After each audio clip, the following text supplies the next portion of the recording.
Kicking off this list in 5th place, we have the possibility of proof of alien life. In 1998, news reports emerged that strange, elongated, distinctly alien-looking skulls had been found during a restoration of the Vatican Library, with many suggesting that the Vatican secret archives must be hiding evidence of extraterrestrials. Perhaps an understanding between the Vatican and extraterrestrials is too far out there, too convenient to contemplate. Except the Vatican itself does not run from ties to aliens. Consider the words of Cardinal Conrado Balducci, a high-ranking Vatican official since the 1960s and close friend to many popes, who in 1998 instructed followers to remember a paragraph of the New Testament where St. Paul refers to Christ as King of the universe, not only as King of the world. That means that all beings in the universe, including aliens, are reconcilable with God. Heck, the current pope has said he would baptize an alien, so I guess that's progress for the church? You tell me. In 4th place, we have Conscience Court. Yep, the Vatican has a secret court for sins based on conscience. Not proof, not evidence, but absolution from conscience. Bishops who handle such hearings are the Apostolic Penitentiary, also known as the Tribunal of Conscience. Created by Pope Alexander in 1179, it was a secret to the public until 2009. Wow, a secret they kept from the general public? Consider me less than surprised. The sins judged in this court vary from spitting out the desecration of a communion wafer to priests breaking their vows of celibacy. Spitting out communion's a sin?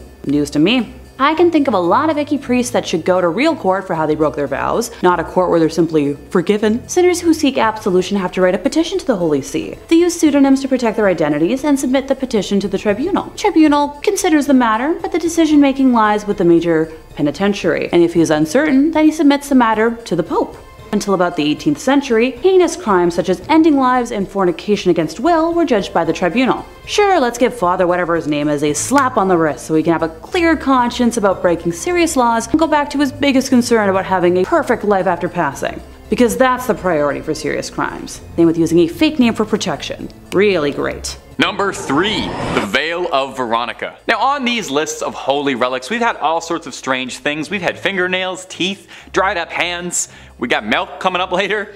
All things that have come from the body. Well, this next one is no different. It's the Veil of Veronica, and to put it gently, it's a sweat rag that's a few thousand years old. Probably one of the most pungent odors on the planet. Imagine every gym locker room you've ever been in times 1,000. When Jesus carried the cross, bruised and beaten, there was one person among the crowds who saw fit to help him out a little. Veronica wiped Jesus' face with this rag, and miraculously his face transferred onto the rag like it was silly putty on the funny papers. Now as an outsider, I thought this is what the Shroud of Turin was. That was the wrapping used to wrap Jesus after his death, so the thing I'm learning is that Jesus left an imprint of his face on just about any surface he touched. You'd give him a hug, have his face on the shoulder of your shirt for the rest of your life as a sacred artifact. Now, the Veil of Veronica is hard to nail down hard, concrete facts on. It's never been officially canonized as a relic of the church, and is only alleged to exist. It's claimed to be owned at St. Peter's in Rome, although this particular relic is not on public display anywhere. Probably for the best. Honestly don't know if I want to see a 2,000-year-old sweat stain. The ones underneath my shirts are bad enough. Now it might sound like I'm being disparaging, referring to this relic multiple times as a sweat rag or a sweat stain, but I would like to offer this. The Latin name for the veil is sudarium. Sudarium literally translates to sweat cloth, so even the official churchly terminology for this relic acknowledges that it's just a stinky rag that has some sweat on it, but a holy stinky rag that has some sweat on it. Number 2, Mother Mary's milk. We're gonna do our best to get through this, I promise. Mother's Milk might be my favorite Red Hot Chili Peppers album. It's my favorite character on The Boys, and it might just be one of the oddest relics on a series of odd relics that's all the way to part 3. Took a lot of restraint to not put this in the first 2, but we're on part 3, so here it is now. As incredibly odd as it may sound, the Virgin Mary's milk is considered a relic of the Catholic Church. I hope they've been keeping that in the fridge, lest it spoils. Does holy milk spoil? Is everything I've said in this video profoundly heretical? There is a church called the Church of Milk Grotto, built outside Bethlehem. The history goes that the Madonna and Child had taken refuge in this cave, and while she was feeding, milk spilled outwards and blessed the stone of the cave, turning it completely white. Now the church serves as a popular shrine for women who are struggling with fertility, who hope that the lasting aura and presence of the Virgin Mary will bless them. There's a legend that goes with it. Saint Bernard, the saint, not the big dog that has his tongue hanging out, was devoted to the Mother Mary. And one day he was praying at a statue of the Madonna, and he asked it to give him some sign, some proof that she was a mother. I guess the statue has like an odd sense of humor, because It sprayed milk onto St. Bernard. Depending on the variation of the story, either his eye or in his mouth. I saw a lot of really interesting paintings depicting this scene, and editors, I hope you're having so much fun trying to find photos for this one. I am so sorry. Truly, rest in peace your search history. In the Middle Ages, vials of the milk were sold and transported all over Europe. For what purpose, I could not tell you. These days, the Church of Milk Grotto sells a limestone powder made from the stone walls of the grotto, meant to be dissolved in a drink and consumed. Kind of like Crystal Light, but it's holy milk. Probably heals all that ails, and it's a good source of calcium, perhaps. And number 1, the holy prepuce. This is going to be the one that takes the channel down. You have no idea the restraint it's taken me to only be bringing this up now in part 3 of strange relics. This is probably the strangest relic of them all. We'll do our best to discuss this with reverence and also somehow figure out how to stay within content guidelines. Editors, best of luck. When Jesus was born, on his 8th day, a small piece of his skin was removed in a traditional ritual performed on Jewish men when they're born. Okay? Are you sort of following along with what I'm saying here? This particular part of the body that I can't quite mention that was removed at birth was an immensely holy relic to the Catholic Church called the holy prepuce. Now, the very bizarre part regarding the history of the holy prepuce isn't just that it exists at all, it's how much trouble one bit of skin would cause. You see, the prepuce first pops up in the year 800, when Charlemagne gave it to Pope Leo III on December 25th, making it one of the oddest Christmas gifts ever given in human history. From here, it stayed until 1527. Now, when Rome was sacked, a German soldier stole the prepuce and tried to keep it for himself until it was eventually recovered again and became the centerpiece of the village of Calcutta, where it was seen as the most exciting thing to happen in a while. It was like a celebrity showed up to the village. It was this great, big, important deal. They had a part of the body of the Savior. All manner of miracles are reported to have been the result of the holy prepuce. However, several other churches, villages, priests all claimed that they had the true holy prepuce, and any other ones you might have heard of out there were false. This problem became rampant, and in the early 1900s, the church wanted to wash their hands of the holy prepuce entirely and outright forbade any discussion of it in church matters. It was actually an excommunicable offense to so much as bring up the prepuce, meaning this video is pure heresy. In 1983, the prepuce was stolen from the church in Calcutta. Where is it now? Where did it go?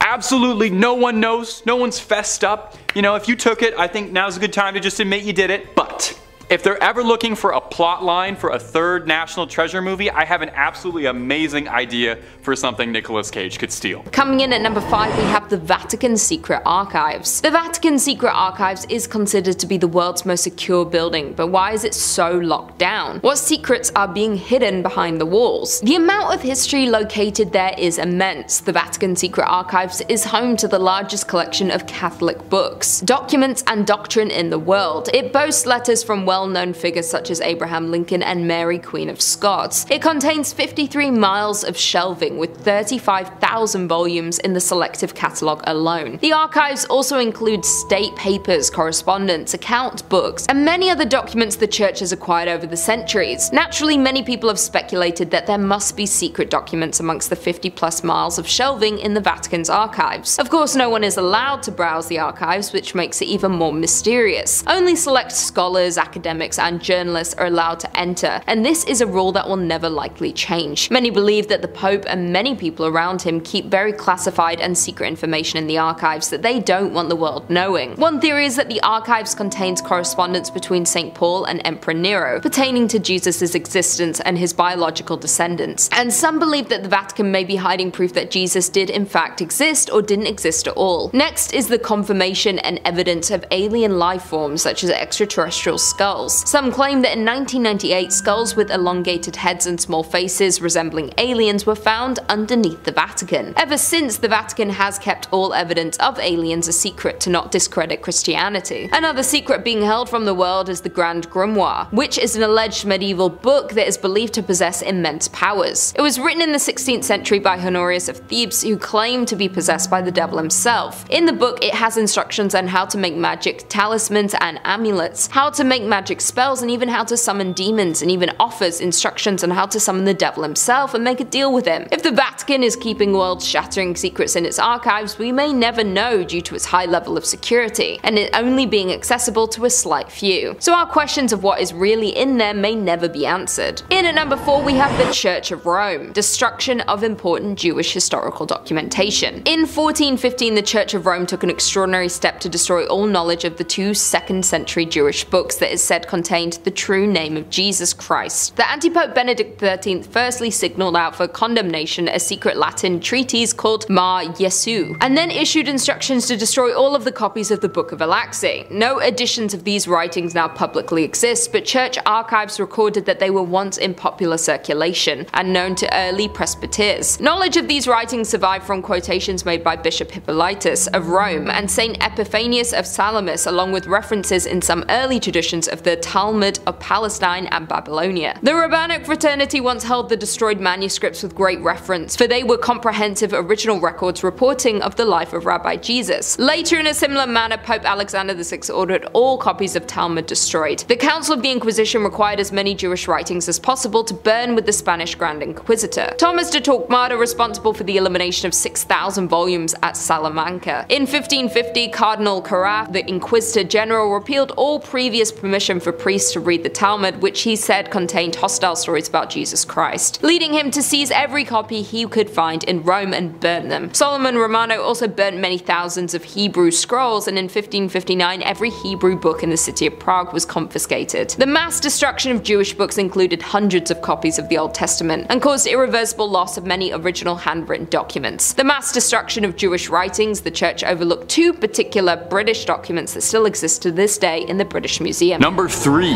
Galileo. Science and religion do have a place alongside one another in the world, I think. Now, science and religion have had a complicated history, they've never quite seen eye to eye, kind of always furrowing their brows and glaring at each other through the hallways, but one could never truly disprove wholly the existence of God through science, and I think science can illuminate and shine new light on ways to glorify religion, right? Maybe? Well, not particularly. As one could imagine, there's a great deal of difficulty the church has with science. In 1633, Galileo Galilei, the renowned astronomer, made himself an enemy of the Catholic Church and God for having the unbelievable, blasphemous, heretical viewpoint that the Earth orbits the Sun and not the other way around. Now, Galileo didn't quite have it all the way, since he did posit that the Sun is the center of the universe, and he wasn't super right about that, but hey, give the guy a little credit. He was doing all this before the TI-84, okay? He was just looking up in the sky making all these guesses. Pretty smart guy. Was doing better than most astronomers out there. Now, for this most heinous, disgusting, unbelievably sinful crime, Galileo was arrested and put on trial, where 10 cardinals sat before him passing judgment and trying to decide how best to punish this disgusting heretic, floating some fun ideas like imprisonment for life, torment, being burned at the stake. Again, this is all because Galileo suggested how the planets work, and he was mostly right about this, which is important to hammer home. Eventually, Galileo renounced his beliefs, saying he was wrong and he was getting up there in age and didn't want to spend the rest of his life suffering. So in an act of true humble forgiveness, the church instead decreed that instead of being burned or anything, Galileo be condemned to spend the rest of his days in his home, which he did until his passing. That'll teach him. Now eventually, obviously, the church kind of had to walk back some of that treatment of Galileo. In 1992, they spoke out saying that maybe he was kind of technically right about like a few things here and there, and mumbled out an apology like a schoolyard bully being forced to say sorry by the teachers. Sure, it was about 350 years too late, but I bet Galileo probably really appreciated it and would have loved to have known how vindicated by history he would have been. Number 2. The wild and wacky life of Pope Benedict IX. Over the years, there have been many controversial popes. I mean, there's a bunch on this list already. In fact, you'd probably find more popes are wrapped in controversy than you might imagine. Now, it's pointless to compare sins on any sort of moral scale as to who's the most evil or the worst pope, but it's hard to argue that few of them got up to as much chaos and trouble as Pope Benedict IX, who was one of the wackiest, most notorious popes out there. He once sold the position because he got bored of it. It's said he began his pontification when he was a young man because his wealthy family just wanted it, and that was like a thing you could do back then. If you had enough money, you could just bribe the church and ask that your son become pope. Benedict loved the lifestyle and behaved the way Joffrey Baratheon would, you know, kind of really letting the power get to his head almost immediately.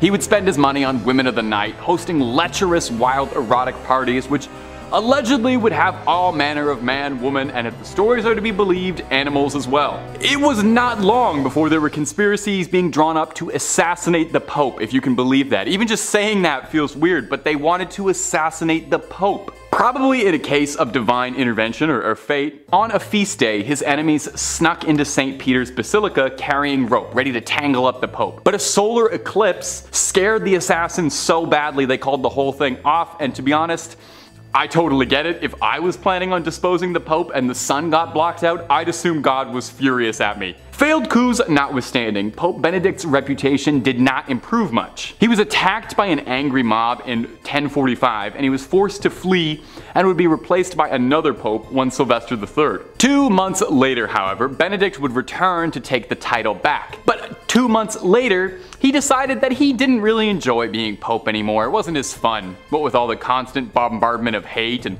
failed attempts on his life. So he sold it to his godfather for what amounted to nearly $30 million. Imagine buying the Pope. Imagine buying being the voice of God.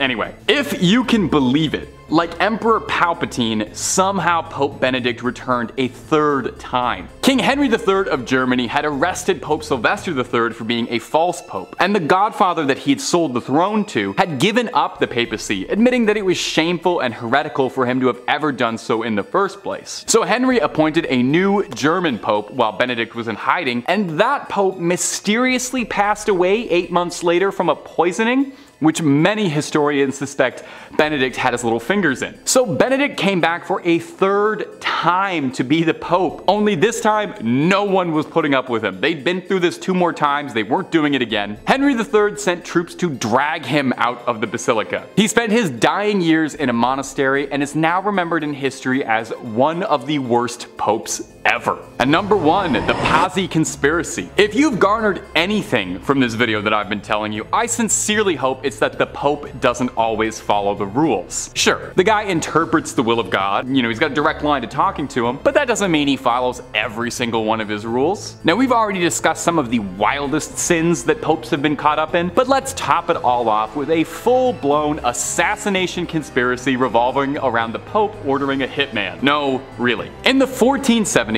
Pope Sixtus IV hatched a scheme to rid Florence of the Medicis, the most influential family in the country at the time, rivaling the church. The Medicis had served as the bankers for the papacy for generations, and as such were loaded. Pope Sixtus kickstarted this conflict when he changed the Medicis over as the bankers to the Pazzi family, who were more loyal to him. The Medicis didn't want to pay to help the Pope claim the town of Imola, which the Medicis themselves wanted to lord over. So with these in the way, the Pope thought that something had to be done about these meddling Medicis. So Sixtus contracted 2 assassins to carry out the plot against Lorenzo and Giuliano de' Medici during Easter Mass on Sunday, which just feels unbelievably disrespectful if you're the Pope, you know? You can't talk in church, but you can orchestrate a political assassination. That's fine to do on Sunday, on Easter Sunday? Now, if you're sitting here listening to this and you're kind of scratching your head because you feel like all of this sounds a bit familiar, imagine you have a white hood on and you're jumping into a bale of hay,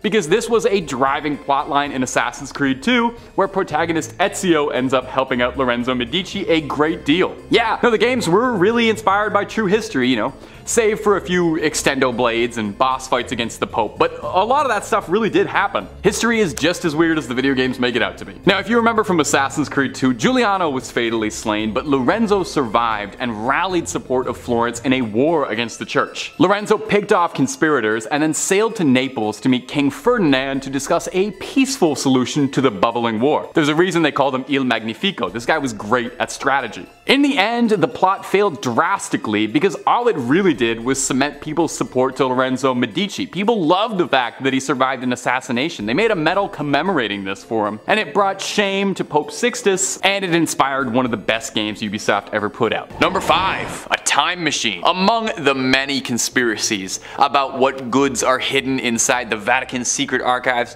one of the more popular and reoccurring ones is that the Vatican has access to wondrous technology hidden away from the rest of the world, from ancient civilizations, stuff like that. One leading theory is that among these devices is something called the chronovisor, an alleged time machine of sorts that allows the user to peer inside and see whatever time period in history or forwards they desire, like a little time camera.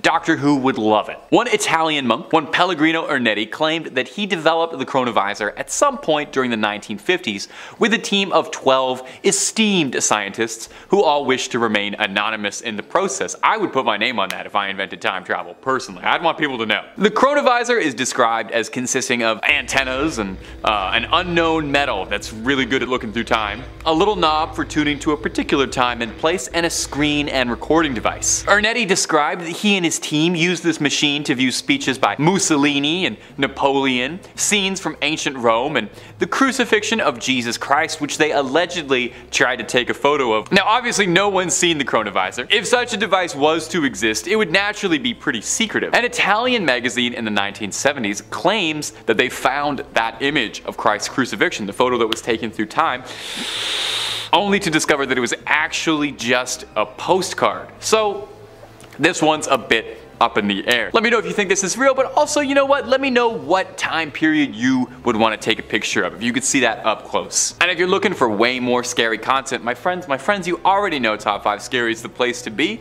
We've got everything scary under the sun. Cryptids, conspiracies, true crime, fake crime, aliens, UFOs, just about anything freaky you can think of. So click on through, subscribe, stay scared, and don't miss a single thing. But keep watching this video too, okay? We worked hard on it. Number 4, the 3 secrets of Fatima. Over 100 years ago, 3 young people in Portugal from the town of Fatima claimed that they were visited by the Virgin Mary herself in a vision, and the Madonna shared with them wondrous prophecies and visions onto them. These visions, allegedly, were the Second World War, the rise and fall of communism, and the death of a pope. And these were referred to as the 3 secrets of Fatima. Very cool prophecy stuff. Now, story goes that the Madonna would visit these 3 shepherds every 6 months on the 13th day of each month on the dot. She was very punctual. Influenza would end up claiming the lives of 2 of these prophets, leaving only one to share messages with the world, and then only briefly too. Conspiracies and conspiracists state that the things the Virgin Mary told the shepherds weren't quite reported on accurately, and in truth, the church knows the real secrets that were bestowed upon the Fatimans, and that these were way too dangerous to be let out and had to be suppressed and controlled for fear of civil unrest, possibly pertaining to things that could damage the church's good reputation or change the nature of society as a whole. Maybe the answer as to whether or not that dress was white and black or gold and blue the whole time. An alternate conspiracy is that there were more secrets that the church knows about but refuses to share. Maybe 4 secrets of Fatima. That makes sense. They're called the secrets of Fatima, not the tell everybody's of Fatima. You want my theory? My conspiracy?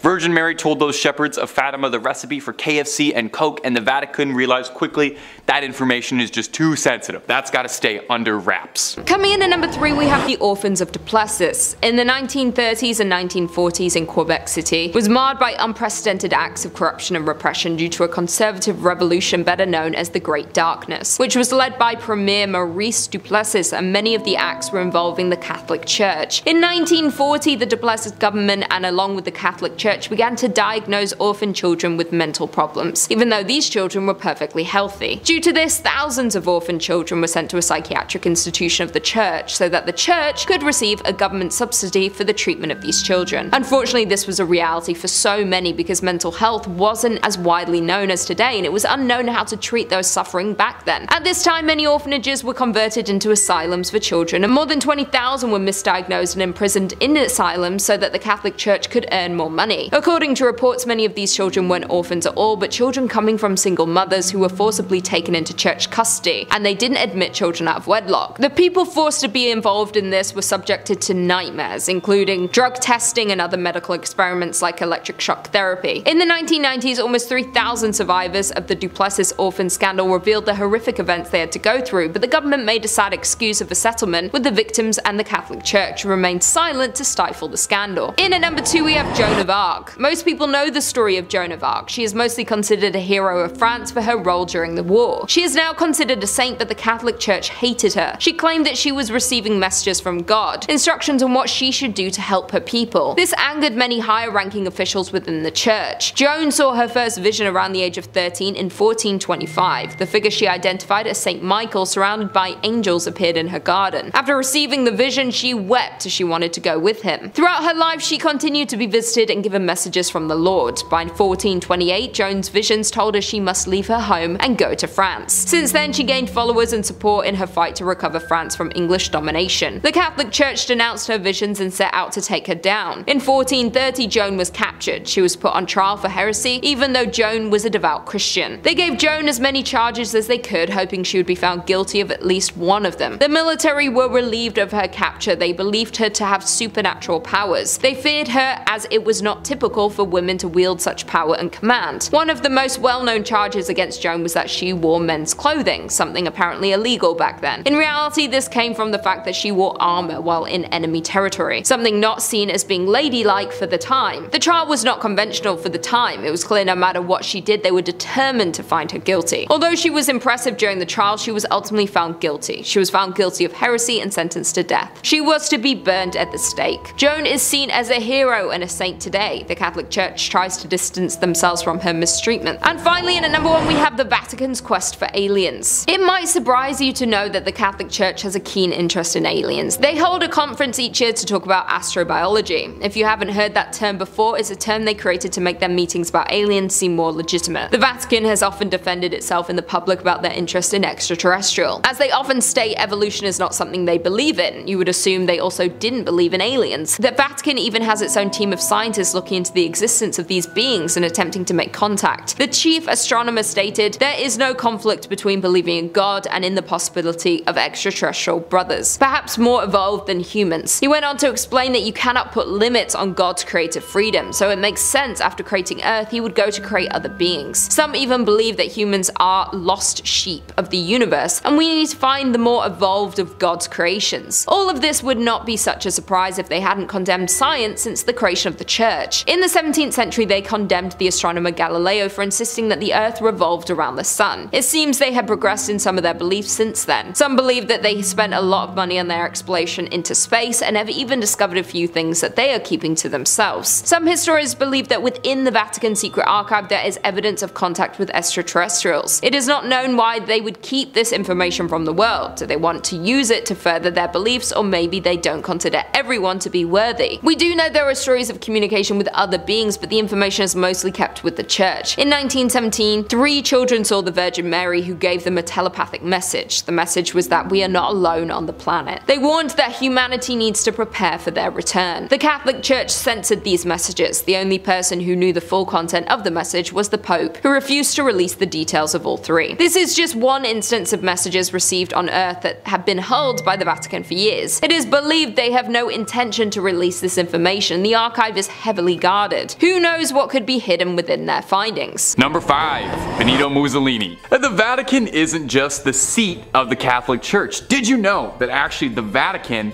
is the smallest country in the world? Despite the fact that it does exist inside Rome, inside Italy, the Vatican technically is not part of Italy, but rather its own sovereign little country. About 1,000 people live there total. But it hasn't always been this way, and the reason that it became that way is a little darker than I'm sure the church would like to admit. It was a treaty with fascist leader Benito Mussolini. In 1922, Mussolini and the National Fascist Party came to power in Italy, crushing democracy and putting up a pretty hostile dictatorship in its place. In 1929, Mussolini and the church came together to have a little meet and greet and sign a treaty, granting the church status as a private enclave, a sovereign state inside of Italy. Mussolini Mussolini wouldn't bother the Vatican, and they wouldn't bother him. Mussolini even paid out a massive settlement which the church invested and is believed to be valued at around $780 million. Alongside tax exemption and priests getting a nice salary from the Italian government. All of those benefits you can thank a fascist government for. Perhaps most illuminating, however, was a clause that protected the Vatican's dignity, meaning as part of their laws as a sovereign state, they were allowed to arrest and try anyone who criticized the people and the church. In exchange for signing this treaty, the Catholic Church publicly supported the fascist dictatorship and was recognized as Italy's official government. The Vatican's own newspaper printed shortly after the deal went down, "Italy has been given back to God and God to Italy." And they only have the support of someone who was involved in hundreds of thousands of deaths to thank. And if you're looking for way more strange, true things out of history, conspiracies about the Catholic Church, cryptids, aliens, and all sorts of freaky business, Top 5 Scary has all of that and then some. So click on through, hit subscribe, please make sure to hit that bell so you get everything and do not miss a single scream. But you do that at the end of this video, okay? We got way more Catholic Church secrets coming up. Number 4, the treacherous Pope Boniface. Let he who is without sin cast the first stone. This idea being that none of us are truly free of sin, and we're all born into this world natural sinners. Well, some people really take that idea and really run with it. And you would be surprised how high up the Catholic Church some of these troublemakers get. That's where Pope Boniface VII comes in, one of history's most notorious popes for his incredibly unholy behavior. Pope Boniface was actually so wildly controversial that Dante Alighieri wrote in the Inferno that Pope Boniface was condemned to the 8th circle of hell where the frauds were kept. It's a really good window into the sort of general mindset of the population that in their books they were imagining all the ways he'd be tormented in hell. And as a quick aside, for the comment section, Dante's Inferno, is that history's first fan fiction? There's a very serious argument to be made that it is. Anyway, Boniface saw the destruction of Palestrina, a city that had already peacefully surrendered and submitted, but that wasn't good enough for the church. Palestrina had already been burned to the ground, and goofy old Pope Boniface ordered that they plow it down to the dirt and soil to ensure that absolutely nothing of the city remained standing, a real salt of the earth approach. He was definitely a guy who loved his neighbors. He really loved his neighbors, in the sense that the vow of celibacy that men of the cloth have to swear to, Boniface didn't really believe in at all. He was alleged to engage in all kinds of parties with all manner of bedroom companions, having once stated that he felt intercourse with younger people was as natural as hands rubbing together. A really, really great guy all together, and he also loved building statues of himself all the time, so he was very prideful, which that's the worst sin of them all, really. In third place, time to talk about exorcisms. Well, I'm sure someone out there is chuckling, exorcisms are nothing to be taken lightly. They're a religious or a spiritual practice of evicting demons, jinns, or other malevolent spiritual entities from a person or an area that is believed to be possessed. It varies a bit from religion to religion, so bear with me while I specify how it works in the Catholic Church. In Catholicism, exorcisms are performed in the name of Jesus Christ. There's a distinction between major exorcisms and minor exorcisms. Minor exorcisms are included in some blessings in which priests create sacramentals such as blessed salt. A related practice is deliverance ministry. Now, the distinction between deliverance ministry and exorcism is that exorcism is conducted by priests who are given special permission from the Catholic Church, while deliverance ministry is prayer for people who are distressed and wish to heal emotional wounds, including those purposefully caused by evil spirits. The Catholic rite for a formal exorcism, called a major exorcism, is given in section 11 of Ritual Romanum. The ritual lists guidelines for conducting an exorcism and for determining when a formal exorcism is required. Priests are instructed to carefully determine that the nature of the condition is not actually a psychological or physical illness before proceeding. Sure, I'd love to see their criteria. In Catholic practice, the person performing the exorcism, known as an exorcist, must be an ordained priest. The exorcist recites prayers according to the rubrics of the rite and makes use of religious materials such as icons, sacramentals, and holy relics. The exorcist revokes God, specifically the name of Jesus Christ, as well as saints of the Church Triumphant and the Archangel Michael, to intervene with the exorcism. According to Catholic understanding, several weekly exorcisms over many years are sometimes required to expel a deeply entrenched demon. St. Michael's prayer against Satan and the rebellious angels, attributed to Pope Leo, is considered the strongest prayer of the Catholic Church against cases of diabolical possession. The Holy Rosary also has an exorcistic and intercessory power. Cool, maybe I'll go get my rosary one of these days. Holy water is a common aid for exorcism. Its use belongs to the prayer to St. Michael. The chief exorcist of the Vatican, Father Gabriel Amorth, stated that he had performed tens of thousands of exorcisms over his 60+ years as a priest. Oh my gosh. Additionally, popes have performed exorcisms. Father Amorth states that in 2009, Pope Benedict slammed Satan out of 2 guys, and in 2000, Pope John Paul II attempted to exorcise a woman, but failed to do so. Father Amorth later witnessed the possessed woman crawling up the walls like a spider. Interesting. In Roman Catholicism, exorcism is a sacramental but not a sacrament, unlike baptism, confession, First Communion. Unlike a sacrament, exorcism's integrity and efficiency do not depend on the rigid use of an unchanging formula or the ordered sequence of prescribed actions. Its efficiency depends on 2 elements: authorization from valid and illicit church authorities, and the faith of the exorcist. Ever since the rise of the popularity of exorcisms in the movie of, similar name, the church has tried hiding that they still practice them, but we know better. Number 2 on our list is the Vatican Bank. Yeah, totally not suspicious at all. Buckle in because there is a lot to unpack here. Formerly known as the Institute for the Works of Religion, the Institute, or the IOR for short, was founded in June 1942 by papal decree of Pope Pius XII. Guess when they presented their first public operations report? Nope, not 1943. Try again, I'll wait. Nope, not even in the 1900s. 2013. Yeah, you heard me correctly. 70 freaking years later, they produced their first annual report. The thing that's supposed to be presented every year so no one does anything shady or illegal.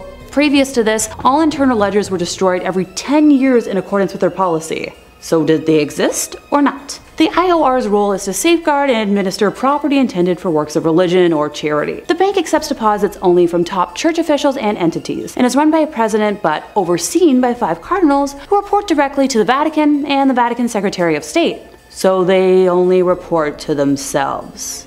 For reference, all banks that operate in Canada have to report to the Minister of Finance. Former bank president Ettore Tedeschi and the Vatican Bank have been investigated on 2 separate occasions for money laundering. Yeah, nobody saw that coming. In March of 2012, JP Morgan Chase closed a Vatican account in Milan after the IOR was unable to respond to questionable money transfers. In 2010, Italian authorities seized $30 million from a Vatican account at Italy's Credito Artigiano Spa following allegations that the IOR violated anti-money laundering laws. Ettore and the bank were both denied wrongdoing, and no charges were ever filed. The money was released after IOR promised to pass measures to come into full compliance with international standards on money laundering and terrorism financing. Yeah, those measures, as of 2023, still have not been passed. In September of 2019, German Cardinal Reinhard Marx, who was in charge of the Vatican's Economic Council, confirmed that Pope Francis had instructed him to reduce costs in an effort to eliminate a deficit that is estimated to be around 70 million euros. Don't get excited. That's not a concrete number from them, because that would be, too transparent. The exact amount is up for debate because the Vatican has not published a budget since 2015 and has been without an in-house auditor for 2 years. Pardon me while I slowly blink here. The Vatican enjoys a property tax break for all non-commercial properties containing a chapel. So using this loophole between the years 2006 and 2011, the Vatican evaded taxes that amounted to about 4 billion euros. The European Court of Justice ruled this illegal, and the Vatican had to cough up 4 billion euros as post-dated tax. Sure, because every normal organization has that kind of money just lying around. The Vatican did not entirely pay for evading taxes, and it's argued that if you take into account the taxes they evaded dating back to 1992, the total amount's going to be over 13 billion euros. That's right, billion. On the 28th of June in 2013, 3 people were arrested by the Italian police on suspicion of corruption and fraud, having planned to smuggle 20 million in cash from Switzerland into Italy. One of those people arrested was Monsignor Nunzio Scarano, previously senior accountant at APSA, the Vatican's administration of the Patrimony of the Apostolic See. Try saying that 5 times fast. In January of 2014, he was further charged with money laundering through IOR accounts in yet another investigation. I'm seeing a pattern here. Are you? According to a police statement, millions of euros in false donations from offshore companies had moved through his accounts. Already in July of 2013, the IOR had frozen the money in his accounts. In July of 2016, Nunzio was acquitted of allegations of corruption, but was given a 2-year sentence after being convicted of lesser charges of making false allegations. His money laundering trial in his hometown of Salerno was still pending at this time. The other person arrested was a bank person and a former Secret Service agent. In February of 2017, a court in Rome convicted 2 former top Vatican bank officials, Paolo Cipriani and Massimo Tullioff, for omissions in communications involving 3 pretty small transfers. Paolo was a former Vatican bank director, and Massimo was his former deputy. They were, however, acquitted of a more serious money laundering charge, which involved 60 million in transfers, and were sentenced to 4 months and 10 days in prison. They were also forced to return $6,000 each. Oh, so glad they had to return so much of that money. In 2018, Vatican prosecutors indicted former Vatican Bank president Angelo Colloia and an attorney, Gabriele Liuzzo, for embezzling 62 million and using a real estate scam between 2001 and 2006. Oh yeah, totally a safe bank to put money in. And in first place, we have some unethical history German stuff. Thanks to guidelines, I have a lovely dictionary of words I cannot say, so I'll try to give y'all a little list right now. Yahtzee gonna represent a group that carries about, a very distinct flag, and evil dictator Schmiedler is their leader. I'll just use evil dictator or cruel dictator. I hope y'all can follow along, because things are about to get dicey. Remember that bank I just talked about? Yeah, time to get even more in depth. A filed lawsuit claims that during the dictator's reign, the Vatican Bank received at least 200 million Swiss francs from his puppet Utashi regime, money that his followers allegedly looted from groups of people they set out to eliminate. The class action suit, headed up by attorney Keelan Friesen at Minneapolis law firm Zimmerman Reed, involves 2,000 plaintiffs who are seeking an accounting of purported funds as well as restitution that can amount to around $200 million. The claim also names, unidentified Swiss, Austrian, Argentine, Spanish, Italian, Portuguese, and German banking institutions, where plaintiffs' lawyers say some of the plunder may have been routed to help the war criminals escape to Argentina.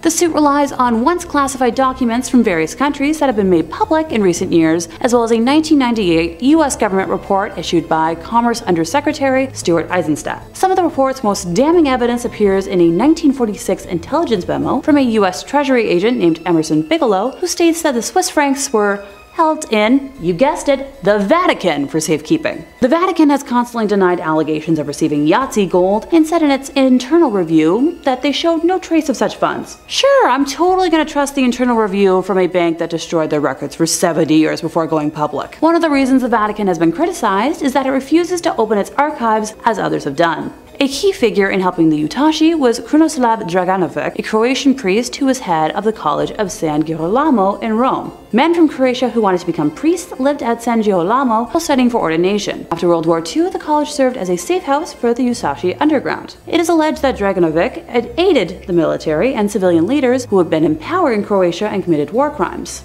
His assistance consisted in obtaining false documents and safe passage out of Italy. People write that there are allegations that he used his Vatican Bank connections to launder gold stolen by, you guessed it, and that he was paid for his cooperation. He admitted in a 1945 that he had personally moved 40 kilos of Utashi gold to Rome, concealed in 2 packing cases. A request made under the Freedom of Information Act resulted in the 1997 release of Bigelow's report. Criminal conduct described in the report led to the institution of a 1999 lawsuit against the Vatican Bank. Criminal conduct described in the report led to the institution of a 1999 lawsuit against the Vatican Bank filed by survivors and descendants. The lawsuit was dismissed in 2009 under terms of the Sovereign Immunities Act. Although the legal case no longer stands, moral questions surrounding the plunder remain. Yeah, I've got a few questions of my own. Now, ever since allegations concerning the Vatican Bank and the Croatian plunder became public, requests have been made to the Vatican to allow access to archival documents from the time of Pope Pius. Pius was Pope from 1939 until 58, and if there's anything, it would be found on documents from his papacy, if they still exist. According to Gerald Posner in God's Bankers, following tradition, documents relevant to Pope Pius could have been made public on March 12th of 2014, 75 years after his election as Pope, but you guessed it, the date passed without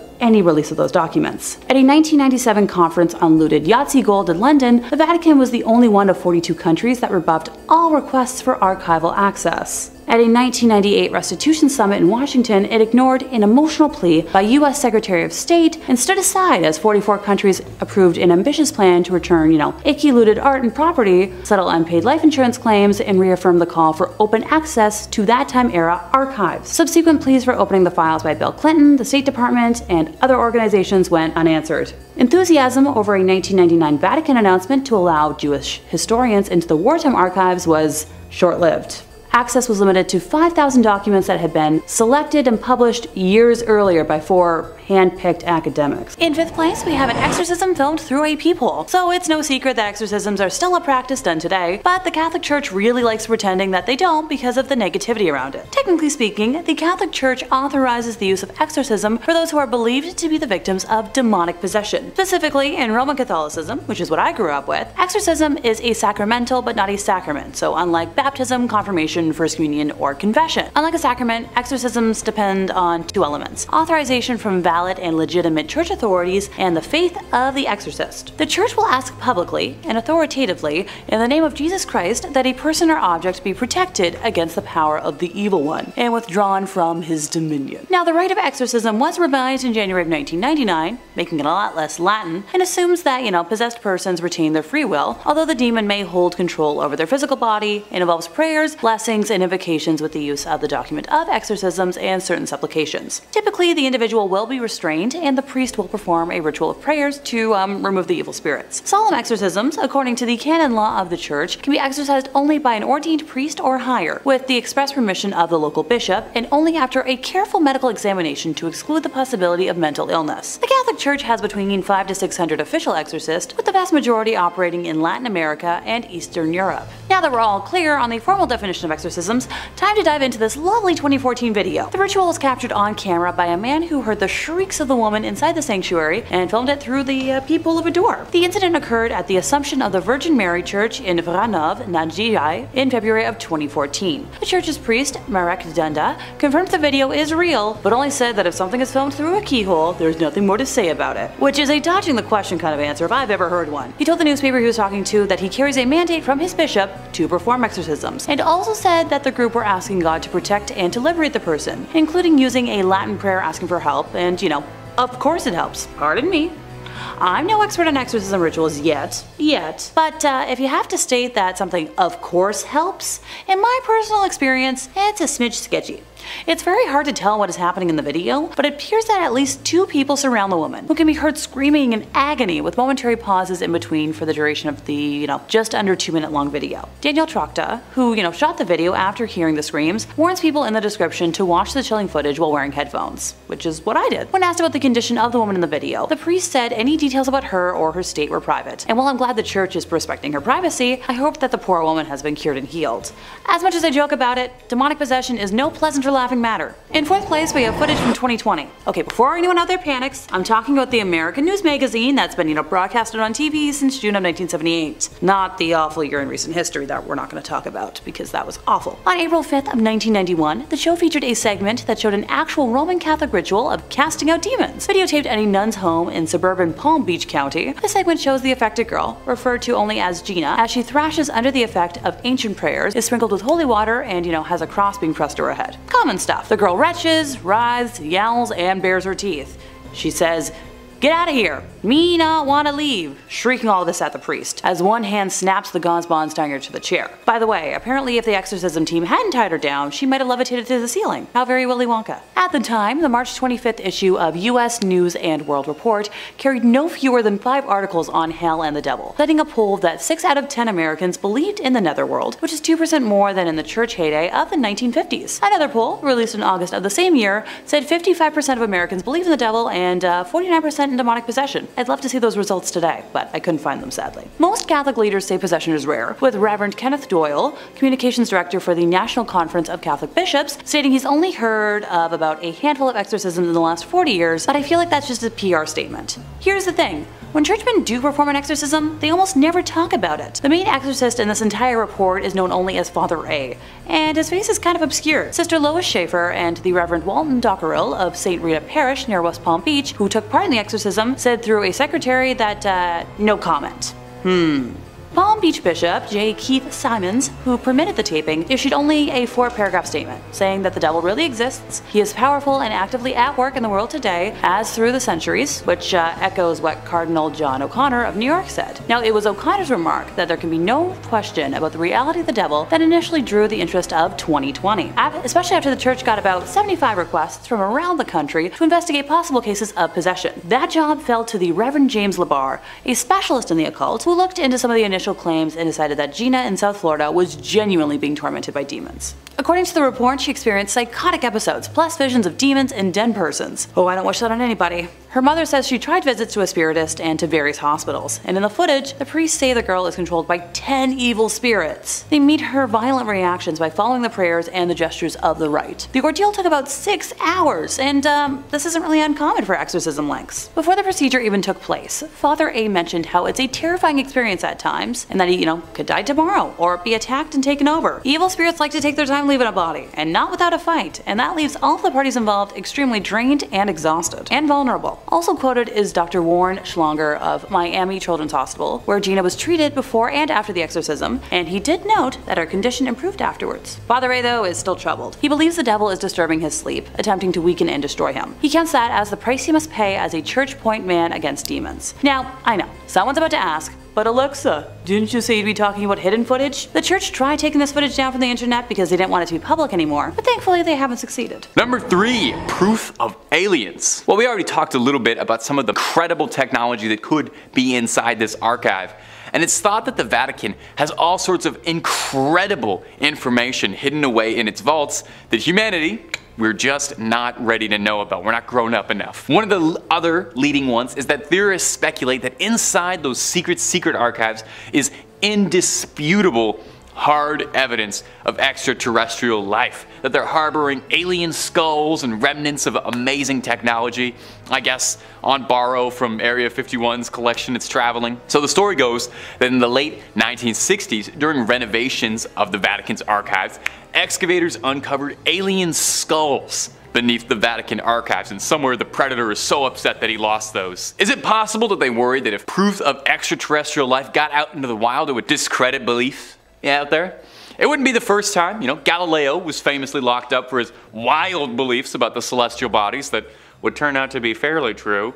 So would aliens be any different, really a different story? A Russian engineer named Genrikh Marvikich Ludwig was an esteemed scholar who in the 1920s was invited to the secret archives to study, a very prestigious position offered to less than 1,000 scholars a year. According to him, while there, he uncovered documentations that discussed the influence of aliens on civilizations like the Egyptians, the Mayans, the Mesopotamians. Ludwig found records of use of atomic weaponry predating the Manhattan Project, suggesting that this hyper-advanced technology had been in use for years, and humanity's leaps and progress were all reverse engineered from our visitors. Maybe the pyramids really were aliens. Would certainly be something if that ever came out. I hope in our lifetime, I hope we get to see some aliens, and I hope we get to see an alien elected pope someday. Personally. Number 2. Proof Jesus never existed. Or did. Now, among the things that you would think the Vatican would really want to keep hidden and on the DL would be proof that the Lord and Savior did not exist. This is another popular conspiracy theory emanating about the Vatican, that one of the things they're trying to cover up is some alleged document that insists Jesus as we know him wasn't quite real or wasn't as reported accurately. That would make sense. If I was the Pope, that would be the #1 thing I would want to keep under wraps, right? That would probably destroy the church overnight if that ever came out. Now, on the inverse of this theory is a similar theory, totally different direction though, stating that the Vatican's secret archives contains indisputable proof that Jesus did exist, including correspondences between St. Paul and Emperor Nero, history's favorite bad boy, contemporary paintings and depictions of the man, which would be pretty groundbreaking. You'd wonder though, if they have that, why would they keep that secret? I would leak that one. Now, if you believe this conspiracy and you can carry on with it, it does get a little wild. One author, Michael Bagnet, claims that the correspondences inside the archives, they prove Jesus did exist, but here's a crazy twist. He didn't die on the cross, as we all know, but rather there was a very complicated scheme with Pontius Pilate to secretly fake Jesus' death to appease the citizens of Rome. Sounds a little bit more like the plotline to a Dan Brown novel. It's a little fantastical, and if true, would probably be the greatest conspiracy theory in human history, and maybe humanity's most tightly guarded secrets if there's any weight to it. So definitely, if they knew that, they would probably keep that under wraps, keep that in a drawer, locked up tight, not let anybody see that. Number 1, the Illuminati. Maybe this is one of the most widespread conspiratorial beliefs, maybe one of the oldest conspiracy theories out there, really. is that the Illuminati, the centuries-old secret society that once started in Bavaria, would eventually grow into an organization capable of challenging the church and overtaking it. And if you believe the conspiracies, it's clandestinely pulling the strings behind everything, controlling the world from the shadows, inserting key members of its order into the highest levels of government, religion, the Disney Corporation, the rap industry, and also including their symbols hidden in everything. That one, I guess, just for like fun, just to, I don't know, flex. May I just say though, if the Illuminati are real and controlling things, they have got to be the least kept secret order like imaginable, since, you know, I'm talking about them. Well, the conspiracy goes that the Vatican is closely tied with the Illuminati, with some believing that cardinals and the papacy are all tied to Illuminati interests, and that the secret archives contain bountiful proof of this: memos, meetings, plans for world domination, etc. The Vatican's archives date back centuries, nearly 1,000 years worth of old papers, with some documents containing secrets of the Knights Templar, who are thought to be the originators of Freemasonry, the group that would become tied with the Illuminati. That's who the Illuminati was based on. Surely some of those Knight Templar meeting minutes would be particularly illuminating, if you'll pardon that absolutely horrible pun. Of all the ones on this list, I think this one is the most outright likely, since we know the Illuminati did stem from the Freemasons, and we know that there was a real Illuminati. That's an indisputable fact. And we know the Knights Templar, we know all of these groups did exist, and it's very likely that there are some secrets inside the Vatican's archive containing references to those three groups that could fuel the plot lines for the next 12 years of Assassin's Creed games. We got some good conspiracy stuff in there. Number 5, a close personal working relationship with Benito Mussolini. The Vatican isn't just the seat of the Catholic Church. It's also the smallest country in the world. Did you know that? Despite existing inside of Italy, the Vatican isn't part of Italy, but rather its own country, a little sovereign state. About 1,000 people live there total. But it hasn't always been that way though. It wasn't founded as its own separate city. And the reason it became that way is a little darker than I'm sure the church would like to admit to: a treaty with infamous fascist leader Benito Mussolini. In 1922, Mussolini and the National Fascist Party came to power, crushing democracy and putting up a pretty hostile dictatorship in its place. In 1929, Mussolini and the church came together to meet and sign a treaty, granting the church the status as a private enclave, a sovereign state inside of Italy. The deal was, Mussolini wouldn't bother the Vatican, and they wouldn't bother him. Mussolini even paid out a massive settlement, which the church invested and is believed to have been valued at $780 million, alongside the church getting tax exemption status and priests getting a healthy salary from the Italian government. All of those benefits you can thank fascist leader Benito Mussolini for. Perhaps most illuminating, however, was a clause that protected the Vatican's dignity, so to speak, meaning as part of their laws as a sovereign state, they were allowed to arrest and try anyone who criticized the people and the church. In exchange for signing this treaty, the Catholic Church publicly supported the fascist dictatorship and was recognized as Italy's official government. The Vatican's own newspaper printed shortly after the deal went down, "Italy has been given back to God, and God to Italy." And they had the support of someone who was involved in hundreds of thousands of deaths to thank.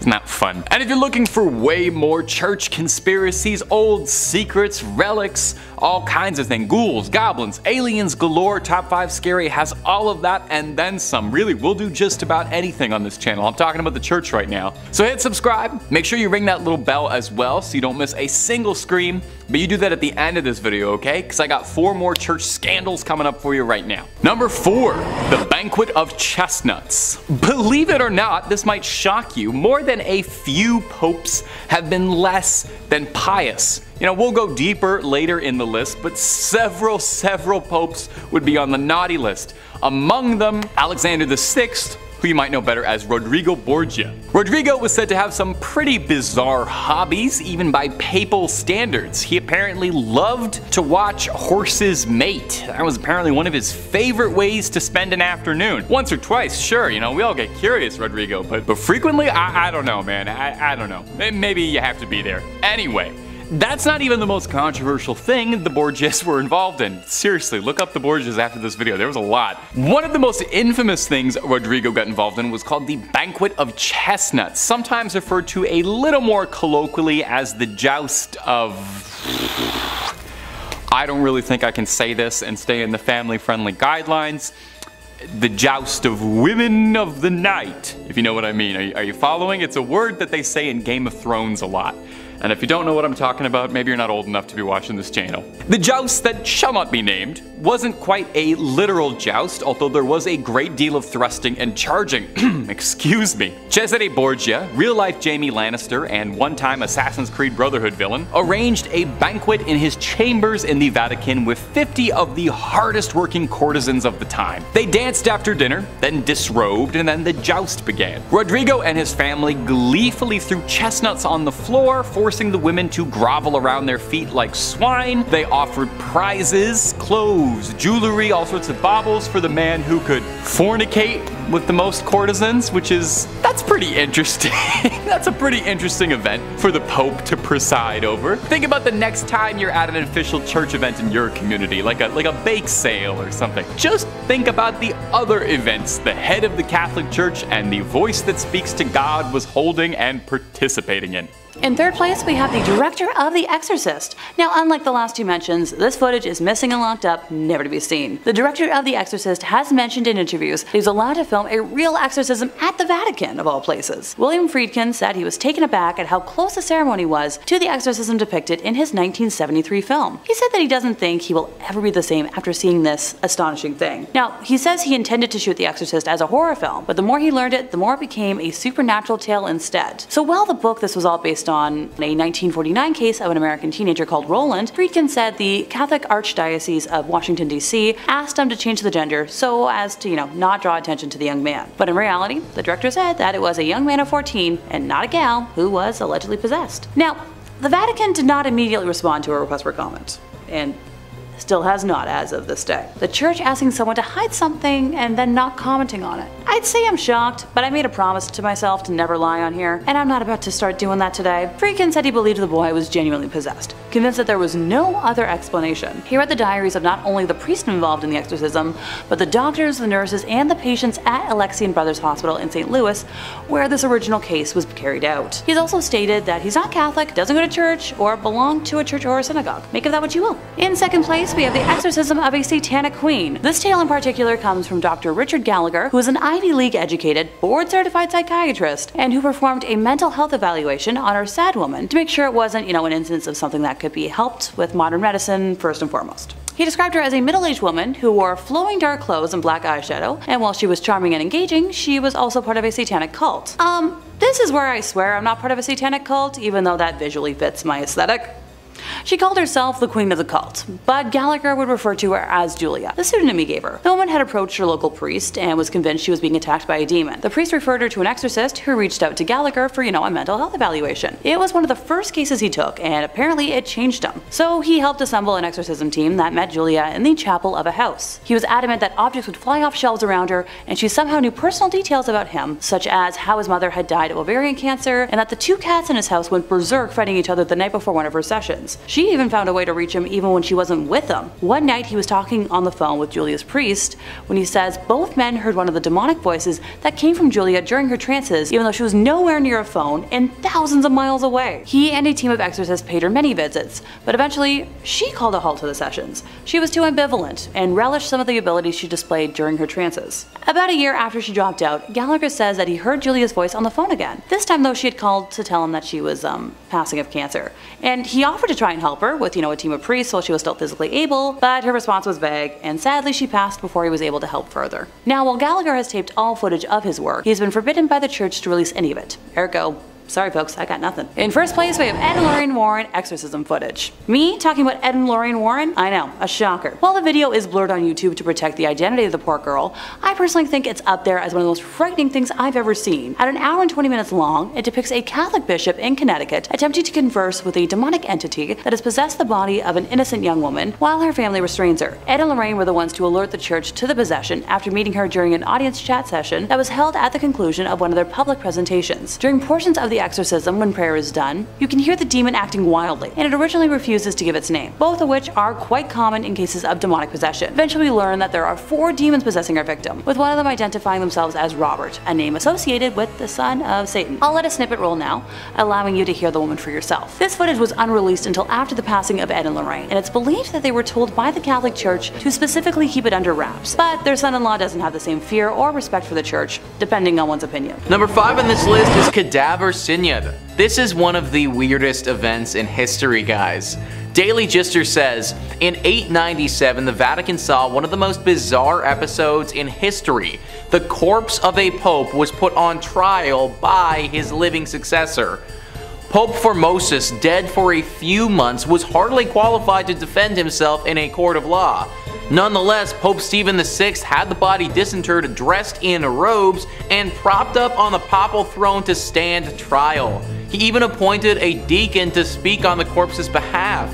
While Stephen VI hurled accusations at Formosus, the accused remained stoically silent, as might be expected of a corpse. The dead pope was found guilty of usurping the papacy. Stephen VI declared all of his acts as pope null and void. All consecrations, all appointments, all ordinations were undone. So, as you guys can imagine, the church doesn't really talk about this episode too much because it's kind of embarrassing, honestly. Clearly, the current pope during this time was not fit to be in charge at all and might have even been losing his mind a little bit. This is pretty dumb, but at least it makes for a good story to tell at a dinner party or something, so there, stuff that one in your back pocket and save it for later, guys. Number 4 on this list is Sixtus VI. Sixtus VI was a pope who was in power back in the late 1400s. He definitely made some questionable life choices though, some of which I'm sure the church would love to forget. Business Insider writes, Sixtus VI, elected in 1471, apparently had 6 illegitimate children, including one with his sister. That didn't stop him from policing the sexual appetites of the underlings though. He created a church tax on and charged priests for having mistresses. Sixtus VI also had a taste for nepotism, as did many other popes. He made 6 of his nephews cardinals. My dude literally had a kid with his sister. I'm an only child, so I don't really know what it's like to have a sibling, but even I'm grossed out about hearing that. Obviously, it's a pretty bad look for the church when their literal leader is shacking up with his sis. Something that I don't think God or the Bible is gonna look too kindly upon. Number 3, killing Joan of Arc over pants. Joan of Arc is a very familiar name to Catholics and, well, just about everybody. She's a pretty famous historical figure. You probably know her famously as a saint. You might recognize her as a force for feminism. I think she was in one of the Bill and Ted movies. Well, her status as a saint came a long time after some trouble she was embroiled in with the church, who at one time saw her as an enemy to their very ideals, going so far as to consider her their #1 enemy. In 1429, the young Joan of Arc believed that God had spoken out to her and helped instigate an uprising to get the English out of France. Very cool for the French people who wanted them gone, but some high-ranking influential members of the clergy who had ties to the English weren't terribly fond of this wild woman who was going around dressing like a man and claiming that God spoke to her and was kicking all of their friends out of the country. Somebody do something about this wild woman. When King Charles VII enjoyed Joan's help during the many battles against the English, when Joan was captured by English forces, she learned the true extent of his loyalty when he handed her over to the Catholic Church to stand trial for heresy. After all, she was claiming she talked to God, and only the Pope is supposed to do that. And worst of all, Joan of Arc was wearing pants. She was wearing pants while doing it like a man. So Joan was put on trial for heresy and denied counsel, which is against her rights. Saul Goodman would have been furious. Regardless, Joan kept her cool, rather famously, and is famed for her level head. Joan was found guilty of being a rebellious spirit who wore men's clothes, and for these indignations was burned alive at the stake in front of a cheering crowd. In 1456, some 25 years after her horrific death, King Charles VII felt kind of bad about that whole ordeal, ordered an investigation and made her a martyr. It wasn't until 1920 that she was officially canonized as a saint. Think of it like a heavenly apology. I'm sure the water's fine, I'm sure the air is cool, no bad blood, but between Joan and the Catholic Church. I bet she's having a great time. I'm sure she appreciated it.